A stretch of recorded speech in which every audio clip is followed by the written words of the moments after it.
Ассалаумағалейкум, алаш жұрты, амансыздар ма дейміз. Бүгін 1 маусым 2026 жыл. Яғни қазір таңда мен Түркістан облысы Ордабасы аудандық сотының алдында тұрмын. Яғни мені жаңа азанда Ордабасы аудандық сотының приставы, хатшы, қандай қызмет атқаратын қазір сұраймын, звондап.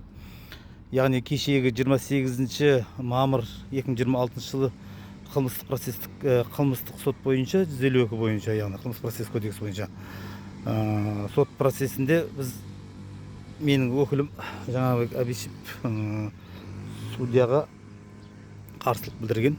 Яғни сот процесін бір жақты қарап жатсыз деген.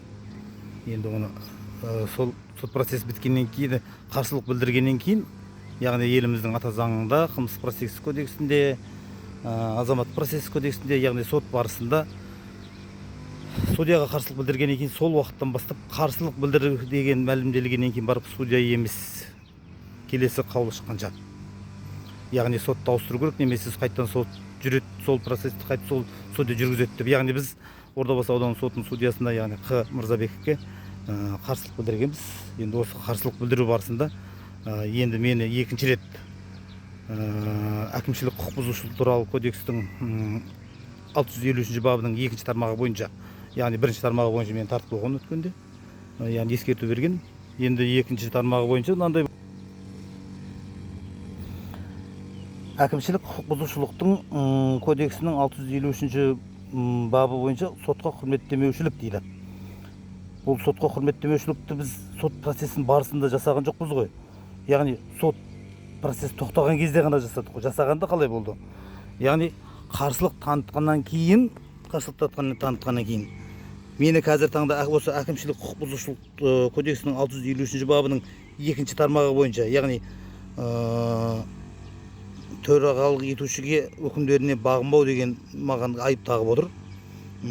Бұл жерде 30 айлық көрсеткіш немесе 20 күн демалыс. 20 күн барып демалып келесің. Яғни бостандықты шектеу дейді. Бұл әкімшілік құқық бұзушылық бойынша. Яғни қазір таңда сот процесі өтеді. Сағат 4-те маған сол жаңа пристав звондап шақырды. Сізге әкімшілік құқық бұзушылық туралы кодекстің 653 бабының екінші тармағы бойынша сізге хаттама толтырып отыр деді. Сол хаттама негізде енді хаттаманы ашып көрсек сондай болып тұр. Енді бұл процестің барлығы негізі заңсыз, мен айта аламын заңсыз деп. Өйткені оны ертең қазір сот процесінде нақтылаймыз. Судьяның немесе приставтың маған жасап жатқан әрекеті заңсыз, маған жасап жатқан қысым. Өткенде бір айтқам, маған қазір таңда қай тараптан екенін білмеймін, бір тараптардан қысым көріліп жатыр, арызыңды ал деген. Міне соның әрекеті шығар деген. Өйткені маған ескерту берген. Өткенде осы 653 әкімшілік құқық бұзушылықтың кодексінің 653 бабының бірінші тармағы бойынша ескерту берген.